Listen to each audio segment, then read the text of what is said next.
Nanlilibre siya. Ito kasi kung yung adik yun. Sabi nila, sila, Bubantay babantay daw. nila yung bike. Sa adik mo pa pinag-iipit. Ito kasi nasa ano to, pero ano eh, binabantayan ko yung bikes, tapos siya nandun sa may tumataya. Eh may... Kaya nga, ibenta ulit. Ibenta ulit sa inyo.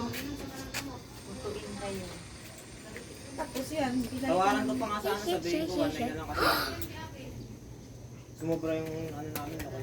Kasi alaw tayo sa loob. Maganda yun. Ano? Mabigat pa siya. Ano? Saan? Oo, tapos silver.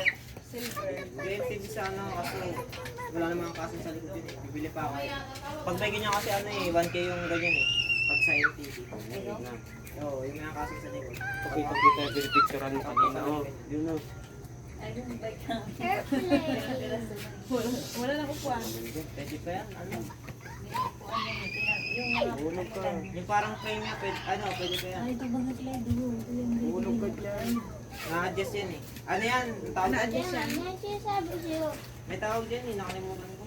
Hindi, yung ano kasi, upuan, ito lang Yung talaga. pinapalo ko lang ito eh. 750 yan eh. Oo, pangapon yan. Kasi nung gilalaw-galaw ko lang ganyan, pumutok ang gulong. Hindi, kakaano ko lang kasi noon, kakabong kasi walang sobra. Ay, Bombay eh. Panot na yung ano mo, gulong. Dito Ano ano eh, eh. 700 isa? 60. Lahat na to, sa interior, tsaka dalawang gulong.